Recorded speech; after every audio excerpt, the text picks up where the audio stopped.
In today's podcast, we're joined by Martine Alexander. Martine was giving us a great insight into how to get a red carpet look and some stylist behind the scenes tips of some of her nightmare clients, which is an interesting listen. We also went through top 3 things you should be investing in and this season's style. So enjoy the chat. Welcome back to the Elle-Sera podcast. And today I'm joined by Martine Alexander, who's a celebrity stylist. I'm not going to do a big preamble. Let's just get right into it. So Martine, thanks for coming. Thank you for having me.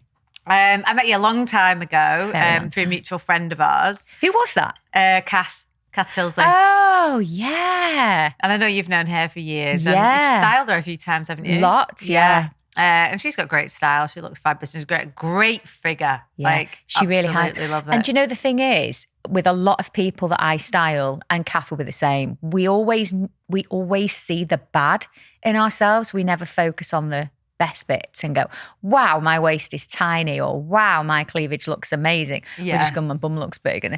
And do you know what? We always think that celebrities are inhumane or inhuman. Yeah. And they're not. They're just like us. They have their fat days. They have the days where they're not feeling it. And they're having the days where they're sweaty or they're perimenopausal or whatever it might be. Yeah. Just like us. Well, that's an interesting point because you just do see the gloss a lot of the times. I think with social media, celebrities have become a lot more relatable and, you know, we can see the warts and all. And there's a lot of value, mileage and commercialism in being a bit more relatable. But I mean, you've dressed celebrities for red carpet events. Yep. So what's the process then? So if a celebrity came to you, you could pick somebody out there or just give us an example of, but what's the process? How do you start? It's let's say they're going to what? Let's say the Soap Awards or let's say the BAFTAs. Okay. So if they're going to the BAFTAs, it's a little bit more glam than there's kind of like a subconscious tier of how glam you go. And I'd say the BAFTAs, there's the BAFTAs, then there's the TV BAFTAs. Okay, so you've got the BAFTAs is like the UK's version of the Oscars. Yeah, pretty much, isn't it? You can go all out. Yeah, you can go get an all out. Expensive gown. You can go wide on the hem. You can go for a meringue if you want one. Right. And it's not going to be seen as they're a little bit too dressed. Okay. So for me, if it's a new client and I've never worked with them before, it's getting inside the head. Okay, what's their style? What do they like? Which bits of them do they like? And this is the same process for a private client because at the end of the day, like I said, a celebrity is just like you and me. They have their fat days. They've got bits that they don't want to show and bits that they do like to show. So it's understanding that. What's their body shape? What colours do they like? All those kinds of things. And then for me, it's my job to speak to PR companies. And this is where it gets different, is you kind of pitch the celebrity and say, okay, I've got this person going to the BAFTAs. They've got this amount of followers. They're on this. They're doing this. This is their public profile. Would you consider any of your brands that they look after for them to wear? And they will, a lot of the time, say no or yes. But you've then got to kind of go, okay, because the celebrity may have seen something that they want to wear and the brand will say there's no. absolutely no way we're not having that person That in our person is dress. not wearing our dress. So you then have to go back and go, oh, look, I'm really sorry, but they said no. And you're like, okay. Do you actually say, no, they're not? Yeah. Or do you say, they're dressing somebody else tonight. Sorry. They're dressing somebody else, or they said no, but I've got this one. Yeah. Because the thing is, and I think this goes for anybody, you might agree with this, once you've worn it once, especially on a night out, it's gone on social media, it loses its shine. You don't necessarily want to wear it again. And no other celebrity will wear it again. Exactly. So it's even worse. Yeah. So they don't want to buy a dress if they're never going to wear it again. So I then do that process. I then collect all the dresses or get them delivered to wherever. And then we do a fitting. Yeah. And we work with the dresses that we've got. If we want to tweak anything, I've always got a seamstress on hand who will alter things there and then. And we then have bags, shoes, jewellery as well, because you do the whole look. And then again, is that all PR gifted? Gifted, loaned, predominantly. Yeah. It's rare that a client buys a dress for a red carpet. Normally I'll reach out to brands and say, would you gift, loan, make something bespoke for them. And then obviously, you know, there's dilemmas that you also have to think of. Is this dress going to crease? Is the fabric going to crease? If they're getting a taxi, we don't have the luxury necessarily of being Kim Kardashian and having a truck where she stands up to get from the hotel to the red carpet. So you have to make sure that dress is not going to crease by the time they get in that car to then getting out to do the red carpet, because you can't steam it. Are they going to sweat in it if they're known for sweating? Is sequins as well? Like if it's not lined correctly, it just rips you to bits. Yeah, like it really does. Like your nipples. I feel like bleeding if you haven't got a line. If you've got a sequin dress on, it's not lined in the middle. It's Jesus, like it's like a cheese grater all over your body. Yeah. I once had a dress that I put on in a changing room and I took it off, and it looked like I'd had a great night or something. I was just shredded. I know. All across my back, under my armpits, everywhere. Yeah, it was awful. It's like sunburn all over your body if you wore it. I remember getting a jumpsuit. This was like back in the Scousewife days when I used to wear sequins non-stop. But I had this like sequin jumpsuit and it was not lined. It was just like scratchy. And we were filming all day and I just felt like I had sunburn all over my body. Oh, I hated it. Painful. Yeah. Painful. Pain, but they're the pain kind of was beauty, glamorous. Yeah. But nowadays, you kind of have to think about all those pitfalls that may happen, because the last thing you want is like worst dressed. Yeah. And we've just had the Golden Globes, not last night, the night before. Yeah. So there's a lot of people, especially on social media, that are slating people, saying they're the worst dressed. And now we've got freedom of speech. So people can just... I mean, they always used to do it anyway in magazines. You get like Heat magazine or Now magazine and they would also do the circle of shame or whatever, you know. Or the thumbs down or the thumbs up. Exactly. And you wouldn't ever want to find like a celebrity you'd styled in that like list. But yeah, absolutely. It happens though, doesn't it? But yeah, there's quite a few things that you have to think about from getting on to the red carpet to having that photograph, but also the fabric. If that fabric is got a slight sheen to it, it will change colour with a flash. Right. So it can look like they're wearing the cheapest dress in the world from a really cheap brand. If that's got a sheen to it, it just changes it. Satin, I think, is like the worst. I would never put anybody in that for any reason. Yeah, exactly. Creasing. It also it like clings to everything. There's no stretch a lot of the time. Yeah.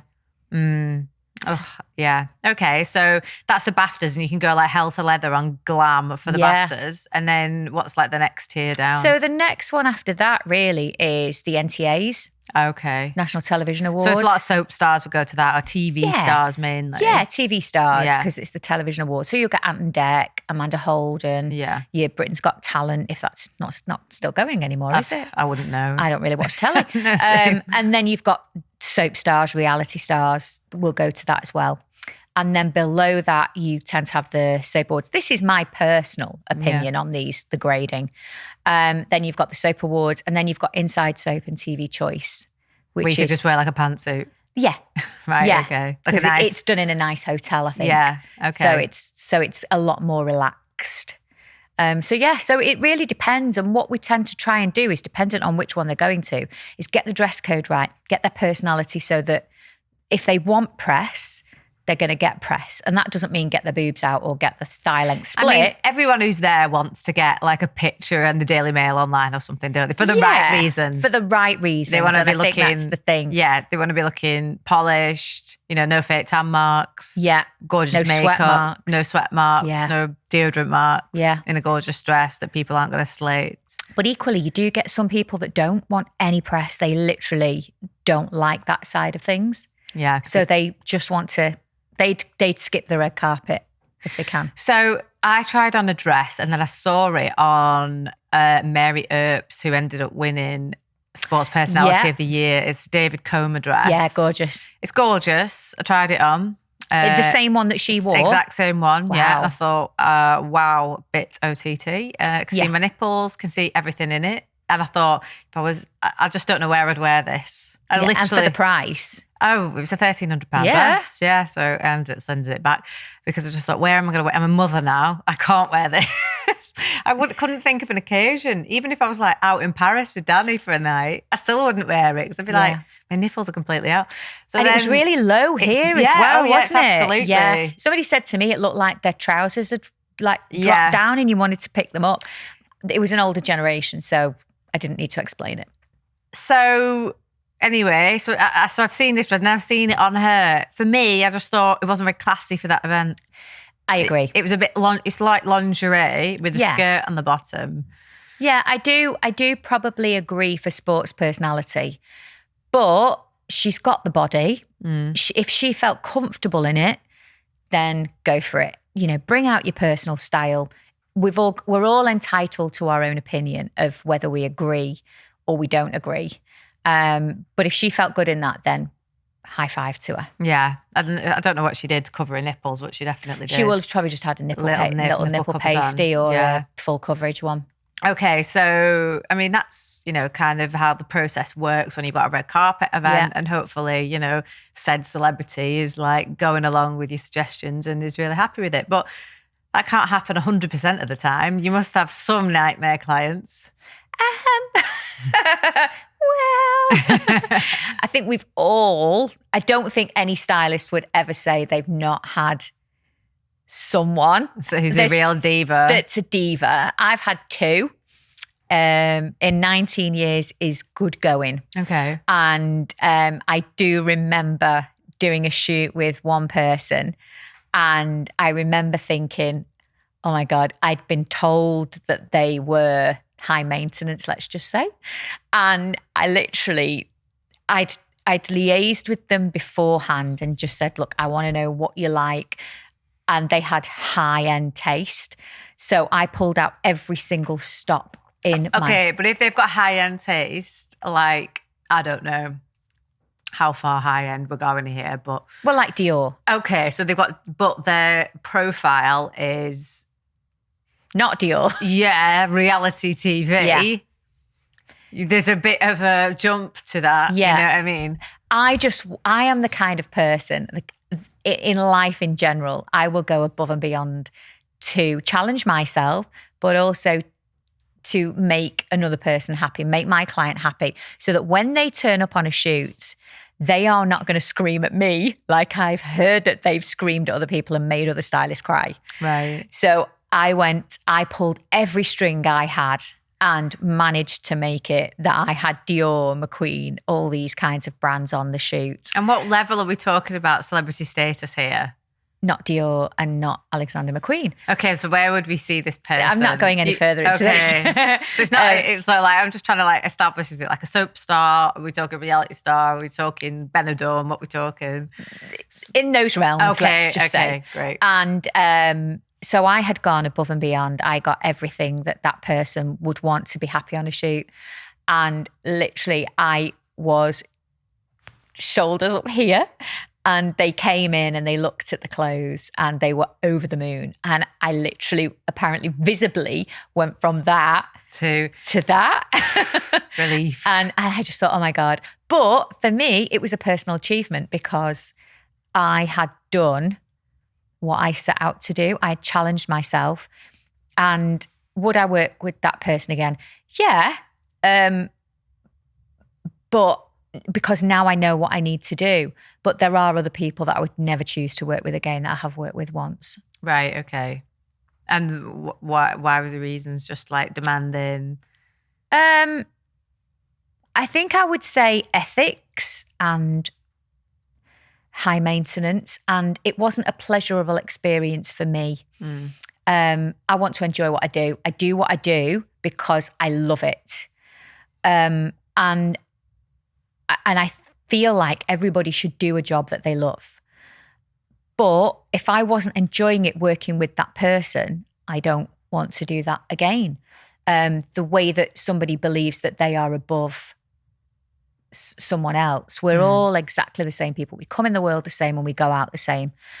And that's my value in life. And when somebody believes that they are different to me, then that's not somebody that I want to work with. Yeah, no. I just want to surround myself with people that are similar in mind to me. Yeah, I totally agree with you. So you've got like good following online. You always sharing pictures of your snazzy outfits and my snazzy outfits. Yeah, well, you are, and like some of the work that you've done and the people that you've styled. So if I'm a private client, yes, and I come to you and I say, right, I want a wardrobe cleanse, because we hear from lots of ladies who are like at a certain age, they're like 40s, 50s, they've lost a lot of confidence. And I follow a lot of ladies who do like wardrobe cleanses and fashion reboots and stuff. I love that fashion reboot. Yeah. So you do go through like phases in your life and phases in your style. I've definitely changed into my older fit, especially becoming a mum. I'm like, I can't wear that now. Hemlines have got a lot longer. Even though people go, well, you got the figure for it. Well, the figure hasn't changed pre-mum to after mum, but my mentality has changed. Yeah. So you do like a wardrobe concierge service. Yes. That sounds fabulous.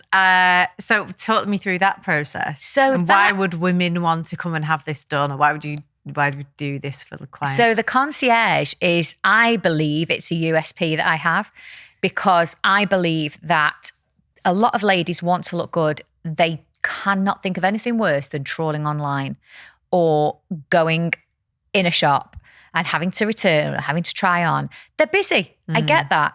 And people want stuff that you can't get anywhere else. So they want someone to find the stuff that's out there, but they don't know it exists and they don't particularly want to have to find it. They want someone to do it for them. So I realized that I was working with some of my private clients more and more, and I was managing their wardrobe. And if they had something coming up, I knew about it 3 months ahead, 2 months ahead. So I would make sure that they always had it. I'd edit I call it a closet edit. I'd edit their dressing room or their wardrobe so that they always had the current season at the front. And then I'd make sure that we were selling the clothes that they weren't wearing. And so do you do that service as well? Like yes, so eBay, I do that. Vinted, whatever it might be, yeah. I don't personally, but I liaise with I have a great place called Rebound in Brighton, and all my clients' clothes will go to hers if they're designer. She has a great service, which we've got a package together. Right. And then I've got a guy who will do all the eBay and Vinted for me. So I section it off, arrange for it to be collected. So it's just a one-stop shop, really, if you want to get rid of what you're not wearing. And we've all got it.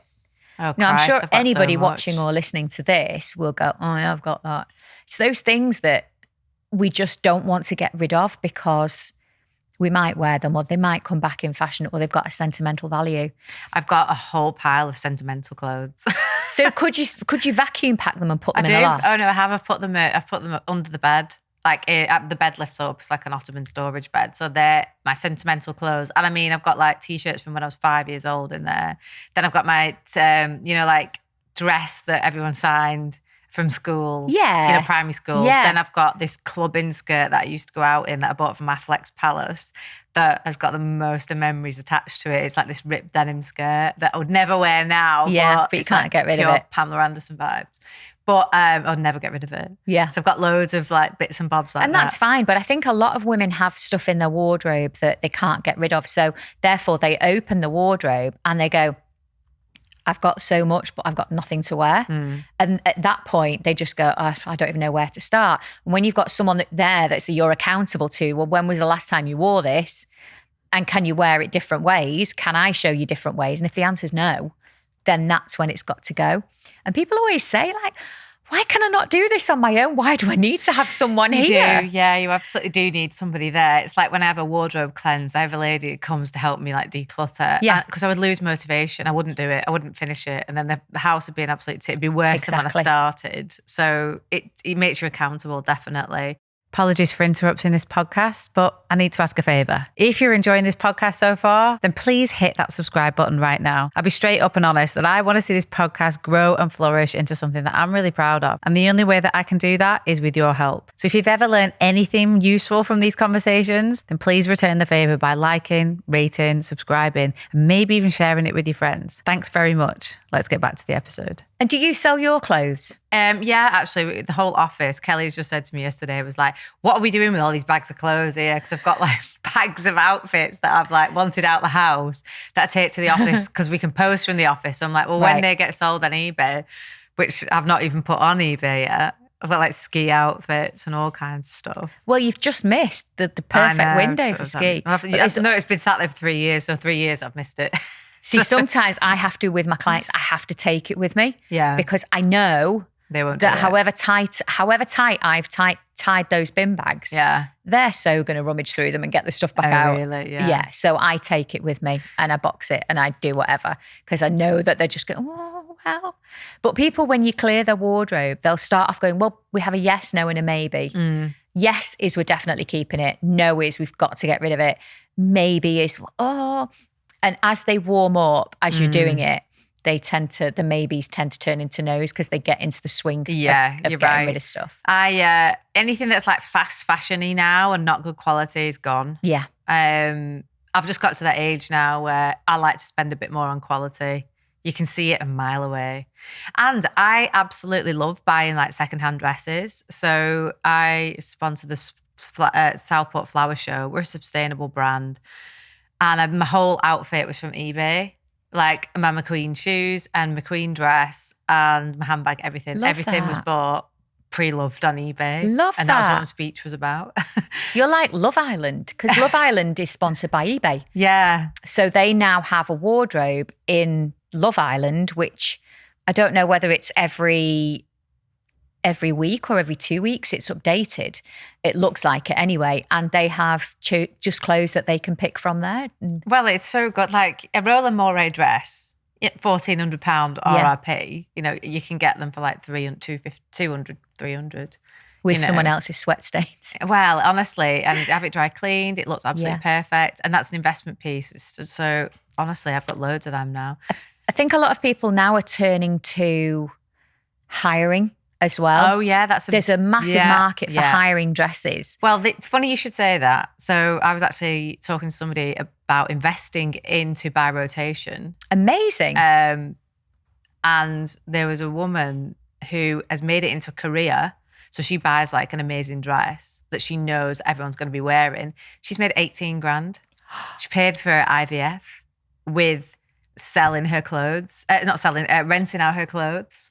So she'll buy like a key piece from like Selfridges that's like hot property that then, sells out. For 6 months. Yeah. And then we'll just like keep renting that dress. That's like, amazing. A brand that like everybody would want, a Mugler dress or a Balmain one or whatever. 18 grand she made in 1 year. Wow. So, she treats it like a real career though. Yeah. And you have to. Yeah, absolutely. It's a side hustle, but yeah. And there's all that tax coming in now, isn't there? The HMRC tax if you sell on Vinted. And it's always been there. I mean, if you are making an extra income anywhere, any side hustle, if you're earning over 14 grand, you're getting taxed. Mm-hmm. So I don't know why anyone. Well, I think it's now that it's that if the HMRC are receiving your information from eBay, from Vinted, from Depop, from Etsy. So you have to kind of declare it. And if the two don't match, then they'll look further into you. Yeah. But you can earn. They haven't got enough staff to do that. Unless the AI is doing a lot of that for them. Well, probably. Probably like reading their accounts and then looking if they've got an eBay account or whatever. Yeah.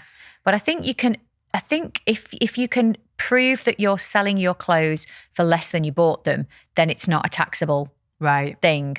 But if you're doing it as a side hustle, then you can do £1,000 and then you've got to pay tax. Right, okay. So if you're buying a pair of trainers for £100, but they're really rare, and then you're selling them for like 300. Then you're going to get taxed. That's a side hustle. Then you've got to set up as self-employed and do a self-assessment. Yeah. And get your unique tax reference number. Yeah. Whereas if you buy a dress for 1,000 and you sell it for 100. Yeah. Yeah, then it's not. But then they're saying, you might have to have your receipts and all that. And I'm like, really? Right, who keeps all that? Well, saying that, you got it all online these days. That's true. Yeah.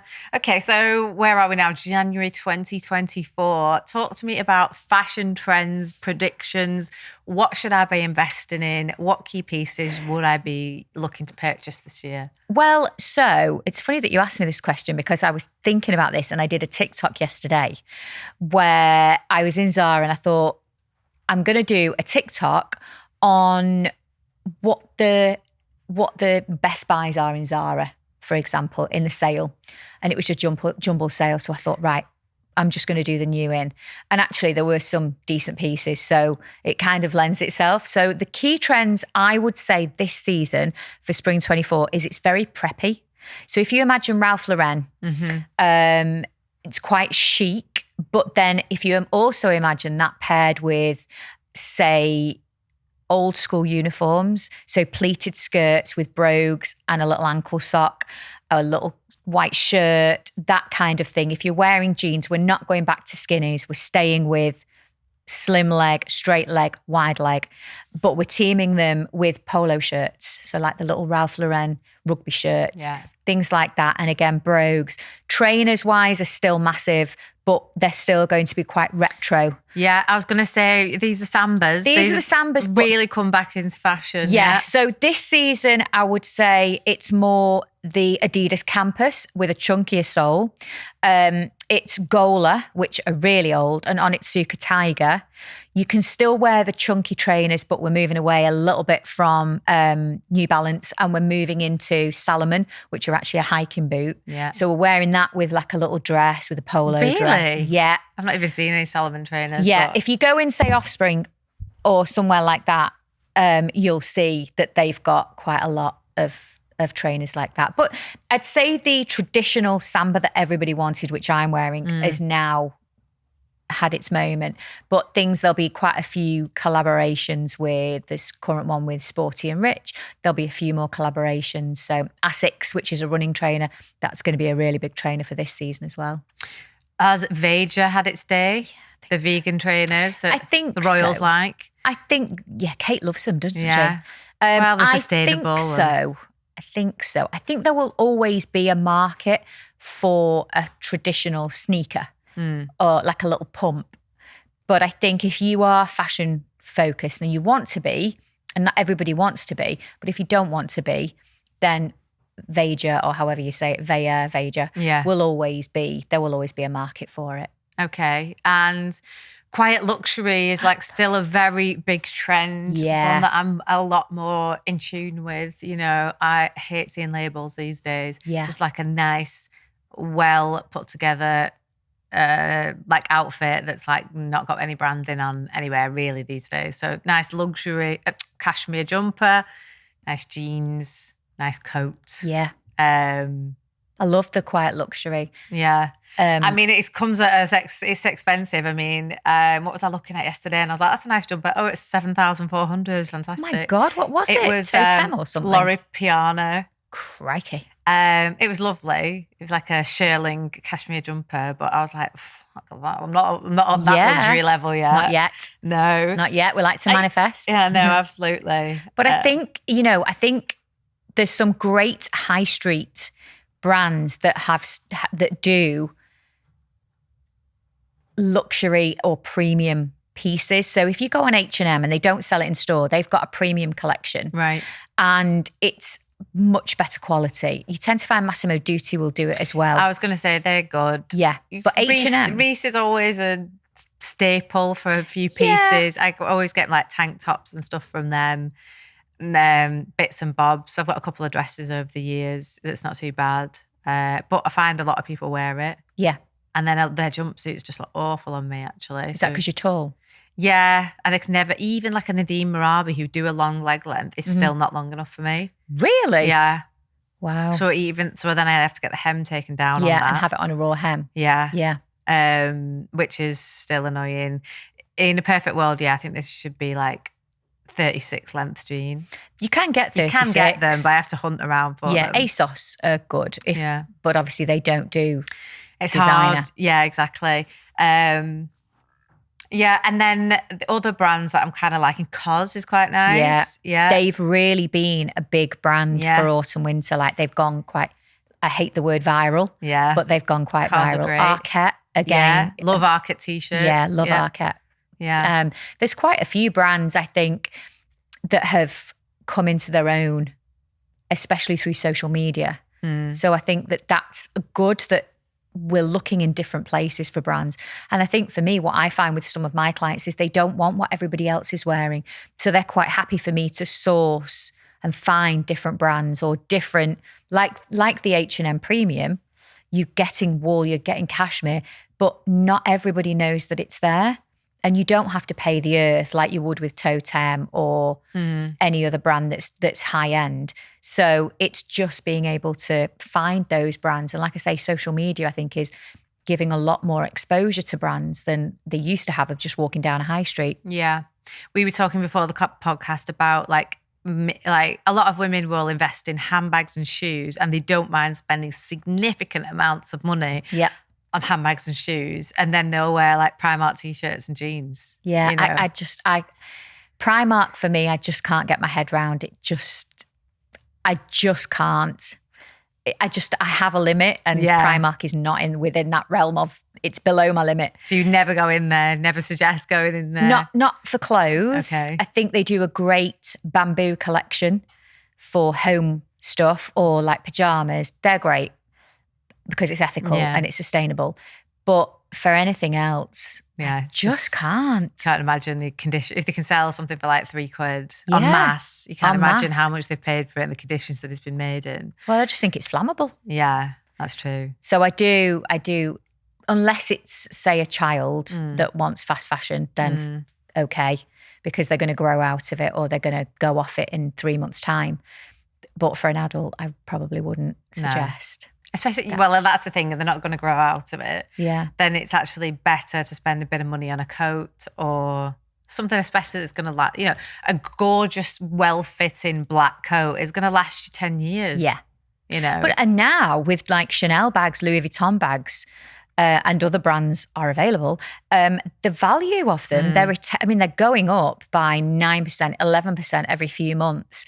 But like the classic Chanel flap is now worth God knows how much more than it was 5 years ago. So they are an investment. They retain their value as long as you look after it. The problem is, and this is like the secondary spending, right? So I was having this discussion. Is this a bit of girl math? Yeah, it's a secondary spending. So the thing is, you buy yourself a Chanel bag, let's say it's 10 grand, just round it up.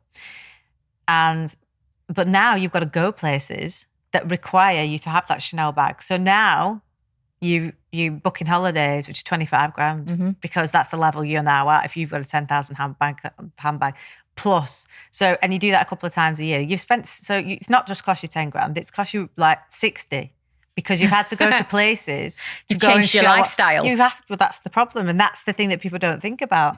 So when they're going to, they're not just buying Rolex, they're buying a lifestyle that has to go with that. And that's what people don't understand. Yeah. And I'm not saying that's not a reason to do it, but for me personally, the reason I don't wear a fancy watch, and I could do, and a reason I wear like a Fitbit every single day, is one, I'm always like, I'm definitely going to get robbed. Yeah. Because again, you go to nice places, even down like you go Porto Banús or whatever, everyone's getting the handbags snatched. London is absolutely crazy at the moment for people getting the handbags robbed. Yeah. Hermes bags. So I just invest in art. Well, and put it on the wall. I think what I heard, I was reading something the other day or watching something, and they said that people that are the wealthiest, you would never know because they don't wear anything that shows it. It's the people that are trying to be wealthy that show it. That money screams, wealth whispers. Yeah. Oh, I love that. Yeah, it's so true. That's like a quote if ever there was. That's going to be clipped up. But I think as well, the Hermes bags, let's say, if you want a Kelly or a Birkin, you have to, gone are the days where you could go in a shop and buy something. You have to be invited. You have to create a wish list if you want one of those bags. You have to prove you're worthy of having of having that bag. And I'm like, it's just a shop selling a bag, really. Tell me about in theory. But the people who are, okay, so let's say 10 years ago, before I had like the means to buy myself these expensive things, 10 years ago when I couldn't, I wanted those, I coveted these things. The day I knew I could walk into Selfridges and buy pretty much whatever I wanted, bag-wise or whatever, was the day I now didn't want it. Yeah. And anybody who is impressed by that, I also don't want to be in the company of. So for me, my mentality's changed completely. Yeah. I'm so comfortable with the person that I am and knowing that you can have it if you want it. I choose not to. And I also think that, you know, let's say I had a big fancy watch on a lot of the time. Most people, especially in the Northwest, would automatically assume that my partner would have bought that for me. Do you not think? You know, you see girls very glamorous with a big fat Rolex on. Most of the time they haven't bought that themselves, have they? Well, because a girl who's got the means to do it actually wouldn't spend their money in that way. That's true. Because she's smart enough not to do that. Yeah. You know? I get that. So I look at the women who are like serious business women that I know. A couple of them break that rule, by the way. And I think, no, good on you. You've managed to do that yourself. But the large majority of them, it's been a bit of a gift from somebody, or, you know. They've had a DM on Instagram saying like, I'll be your sugar daddy. Yeah. So maybe I'm stereotyping here a little bit. But no, so anybody who's impressed by me having an Hermes bag, well, you know, I'd rather than be impressed by a conversation. Yeah. What's accolades, achievements that you might have done. Yeah. Yeah. So I just think they're not my type of people. Fair enough. Surround yourself with people that you inspire to be. Exactly. That's and what actually, they say. it's the ones who have got it all in the locker but don't shout about it are the ones that you probably want to knock about with and probably the most interesting. Exactly. Yeah. Okay, so we've talked about future trends. If we had a top 3 list of things that people should invest in, whether it be handbags, shoes, coats, summer, bikini, whatever, what would be your top 3 things that every woman should have in their wardrobe? I think every woman should have a cream blazer because I think we've all got a black blazer. And a cream blazer, to me, is super chic. It's effortless. It can go over a dress. It can go over with a pair of jeans and a t-shirt. And you can wear it with trainers or a heel. It's just chic. Get the right one, invest in it, rather than getting a high street one, really, that's mass produced. So a really chic cream blazer, a well-fitting pair of jeans. I am thinking this off the top of my head, like a pair of good fitting jeans. And I always say to my clients and to anybody that asks me, what's your budget? Can you spend a little bit more? The more you spend on a pair of jeans, the longer they're going to last you. The quality of the lycra in the jean will make it so that they don't go at the knees or they don't go baggy, and that they fit you better. And one thing I will always say whilst we're talking about jeans is when you're trying on a pair of jeans, you should struggle to get in a pair of jeans. And I get asked this so many times, I actually wrote an ebook about it. You should struggle to get in a pair of jeans because a pair of jeans will always give by half an inch to an inch. It will always give where there's pressure. So when you put them on in a changing room, that you should go a bit, and there should be a slight overhang, not a massive overhang, but a little bit. So that when they give, they fit you perfectly. Because women try them on and they go, oh yeah, these fit me great, yep. And then after wearing them twice, they've got to add a belt. Well, if you don't like your tummy, you're adding bulk where you don't like it. So you then got to think, oh, well, now I feel even bigger, and people are going to look at the belt and see that, yeah, it might be Gucci or it might be Celine or whatever, but I don't want them looking at that. This is the bit I don't like. Yeah. So always get your jeans smaller. And if they don't fit you on the waist, but they're too big on the waist and they fit you on the hips, get them taken in. It's life-changing when you think that you can get a pair of jeans made and altered to fit you perfectly. Yeah. So that's number 2.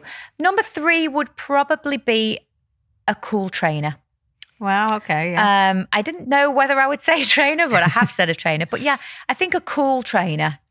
If you don't wear trainers, but you'd like to try trainers, go for a plain white one because they'll go with everything. They'll go with a dress, they'll go with shorts, they'll go with they'll go with shorts, they'll go with a skirt, they'll go with a pair of trousers, they'll go with pretty much everything. And they're an entry level, kind of not to overwhelm yourself. So go for a white trainer. If you're in the trainer game, then invest in a decent trainer that will see you through for that year, because since COVID, all we tend to, as women, be wearing is we're more relaxed, we're more laid back, we're wearing tracksuits all the time, we're wearing leggings, and trainers just seem to be part of the norm in and out of work and going on nights out. So I would say get a cool pair of trainers, look at what your style is, look at what the trend is. And I think earlier in the podcast, we've gone through that. So just invest in a really cool pair of trainers that keep you on trend, but don't necessarily need to break the bank. For me, it would be a white shirt. I've got like Interesting 15 white shirts, but they're all slightly different. Slightly different collar, slightly different sleeve, slightly different. One's got a frill, but I've got so many. I've got a whole section of white shirts. That's me with cream jumpers. Yeah. Cream jumpers. Well, I'm wearing one now. Yeah. I seem to wear them all the time. But I think it's a hard question to answer generically, because everyone is so different and we all have different styles. For you, from talking to you, you're quite classic. Where you shop, what you like to wear is quite classic. For someone like me, or some of like 50% of my clients might go, I don't want to wear classic stuff. I like to be a comfort led. I like to wear something that's a little bit different. So it's understanding that that's your style and you don't have to be like your friends. You can be you, and that's okay. Yeah. Well, thanks very much for talking to us, Martine. My pleasure. It was a fabulous conversation. And if people want to get hold of you and use your services and get styled up by you, how would they get in contact? Well, they will never regret it. Let's just say that. You can find me on Instagram. It's all my name. It's Martine Alexander. I've got a website, Martine Alexander. I'm on TikTok as Martine Alexander, but also Martine the Stylist. You can get in touch in all of those ways, and I will always come back to you straight away. Brilliant. Oh, thanks so much. Thanks for having me.